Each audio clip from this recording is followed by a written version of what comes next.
বিসমিল্লাহির রহমানির রহিম। সুপ্রিয় এসএসসি এবং মাদ্রাসার দাখিল জমাতের শিক্ষার্থীবৃন্দ,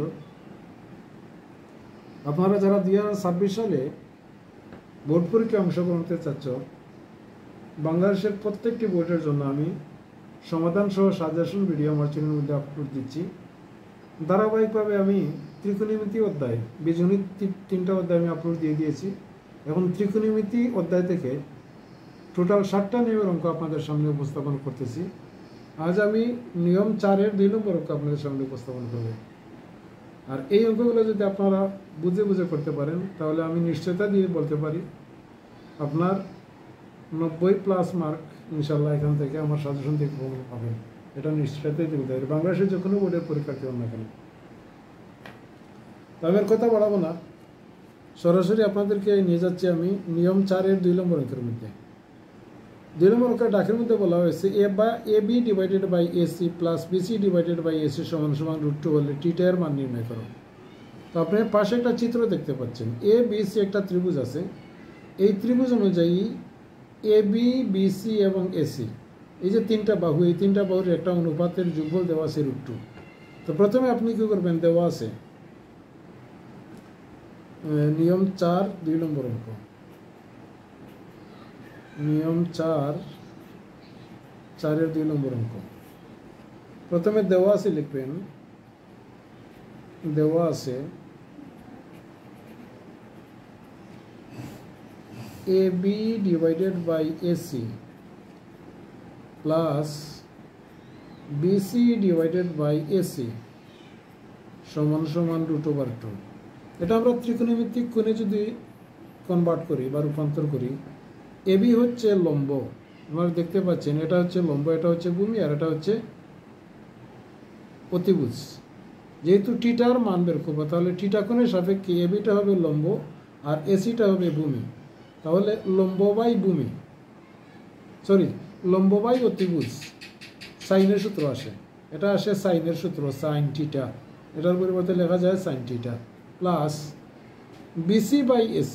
BCটা হচ্ছে ভূমি আর ACটা হচ্ছে অতিভুজ। তাহলে ভূমি বাই অতিভুজ, এটা হবে cos টিটার সূত্র, cos টিটা সমান সমান √2। আমি আশা করি আপনাদেরকে বোঝাতে পেরেছি।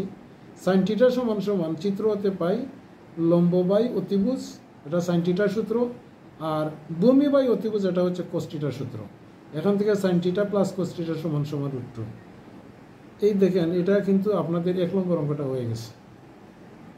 এখন আমরা 1 নম্বর অঙ্কে যেভাবে সমাধান করেছিলাম, সেম এইভাবে এটাকে সমাধান করব। প্রথমে আমি সাইন টিটাকে এখানে রেখে, সাইন টিটা এখানে রেখে √2 প্লাস cos টিটাকে যদি আমরা ডান পক্ষে কনভার্ট করি বা ডান পক্ষে স্থানান্তর করি, তাহলে মাইনাস হয়ে যাবে মাইনাস cos টিটা। এরপরে আপনি উভয় পক্ষে বর্গ করে নেবেন। এখানে সাইন টিটা, তার উপরে স্কোয়ার দিয়ে দিবেন, সমান সমান √2 মাইনাস cos টিটা, এটার উপরে আপনি স্কোয়ার দিয়ে দিবেন, আর এখানে লিখে নেবেন বর্গ করে বা সাইন স্কোয়ার টিটার পরিবর্তে লেখা যায় 1 মাইনাস cos স্কোয়ার টিটা, 1 মাইনাস cos স্কোয়ার টিটা সমান সমান, এটাকে যদি আমরা A ধরি আর এটাকে যদি আমরা B ধরি, তাহলে A minus B whole square সূত্রটা হবে এভাবে, A স্কোয়ার মাইনাস 2AB হবে cos টিটা প্লাস cos স্কোয়ার টিটা। সূত্রটা আবার দেখেন, A square minus 2AB plus B square.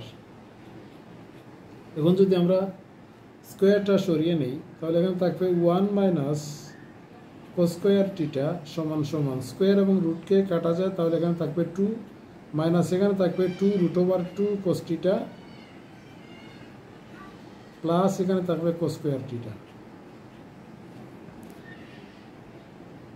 এই ছিল আমাদের বর্গ করার পরে তার ফলাফল। এখন যদি আমরা সবগুলাকে একটা পক্ষে নিয়ে আসি, একটা সাইডে নিয়ে আসি, তাহলে 1 মাইনাস cos স্কোয়ার টিটা এখানে ছিল, এটাকে যদি আমরা এদিকে নিয়ে আসি, তাহলে -2, এটা হবে +2 √2 cos টিটা, এটা হবে মাইনাস cos স্কোয়ার টিটা। ডান পক্ষে দিয়ে দিলাম আমরা 0, অর্থাৎ ডান পক্ষ থেকে সবগুলোকে আমি কনভার্ট করে বাম পক্ষে নিয়ে আসছি। এখন যদি আমরা কি করি, সাজাই, তাহলে মাইনাস cos স্কয়ার থিটা এটা হবে মাইনাস cos স্কয়ার থিটা, তাহলে মাইনাস cos স্কয়ার থিটা এখানে পাবো আমরা 2টা মাইনাস cos স্কয়ার থিটা, 2টা মাইনাস 2 cos স্কয়ার থিটা, আর তারপরে আমরা আনবো 2√2 cos থিটা, এখানে আছে প্লাস 2√2 cos থিটা, এখানে আছে সংখ্যা -2, এখানে আছে +1, তাহলে এখানে থাকবে -1 ইকুয়াল টু কত 0, বা সম্পূর্ণ অংশটাকে মানে ডান এবং বাম পক্ষ উভয়কে যদি আমরা -1 দ্বারা গুণ করি তাহলে এটা হয়ে যাবে +2 cos স্কয়ার থিটা, এটা হবে -2 cos থিটা, -2√2 cos থিটা, আর এটা হবে +1 ইকুয়াল টু -0 মানে 0, -1 × 0 মানে 0, অর্থাৎ উভয় পক্ষকে -1 দ্বারা গুণ করছি, -1 দ্বারা গুণ বা ভাগ আপনি বলতে পারেন, সমস্যা নেই। এই ছিল আমাদের মাইনাস দ্বারা গুণ করার পরে সব চিহ্নগুলো চেঞ্জ হয়ে গেছে, এটা মাইনাস ছিল প্লাস হয়ে গেছে, এটা প্লাস ছিল মাইনাস হয়ে গেছে, এটা মাইনাস ছিল প্লাস হয়ে গেছে। এখন আমরা যদি সূত্র অ্যাপ্লাই করি, 2 এর উপরে যদি আমরা √ওভার দিই, আর এখানে কোসের উপরে তো স্কোয়ার ছিলই, তাহলে আমরা কি লিখতে পারি, উভয়ের উপর স্কোয়ার দিতে পারি, অর্থাৎ এখানে 2 ছিল, আমরা স্কোয়ার দেওয়ার কারণে এটা রুট নিয়ে আসলাম যাতে আমরা এটাকে a স্কোয়ার বানাতে পারি, তাহলে আমরা a স্কোয়ার পেয়ে গেলাম, মাইনাস সূত্রের 2, a বলতে √2 cos থিটা, √2 cos থিটা, আর b বলতে 1 প্লাস 1 স্কোয়ার ইকুয়াল টু কি 0 আসে, তাহলে সূত্রটা হয়ে গেল আমাদের a square minus 2ab plus b square. এটার পরিবর্তে আমরা কি লিখতে পারি, a মাইনাস 1, এটা 1 whole square equal to 0, a minus b whole square. এখন যদি আমরা √2 cos থিটা মাইনাস 1 সমান সমান স্কোয়ারটাকে যদি আমরা 0-র উপরে করি, √ওভার করি, তাহলে 0ই থাকবে। এরপরে √2 cos থিটা সমান সমান -1টাকে আমরা অপোজিটে নিয়ে গেলাম, +1 হয়ে গেল, আবার cos থিটা সমান সমান উপরে 1 আর এই 2টা √2টা 1 এর নিচে চলে আসবে। এখন 1/√2 cos কত ডিগ্রির মান আপনারা দেখতে পারেন, এটা 45 ডিগ্রি মান হবে। তারপরে আমি দেখাচ্ছি শিফট cos 1/√2 সমান, আশা করি দেখতে পাচ্ছেন 45 ডিগ্রি মান, অর্থাৎ আমরা লিখতে পারি cos থিটা সমান সমান cos 45 ডিগ্রি। এই cos এবং এই cos ক্যান্সেল করে দিলাম, তাহলে থিটা সমান সমান কত পেলাম আমরা 45 ডিগ্রি। আমরা কাঙ্ক্ষিত থিটার মান পেয়ে গেছি। আমার কাছে বলা হয়েছিল থিটা এর মান নির্ণয় করো, সুতরাং নির্ণয়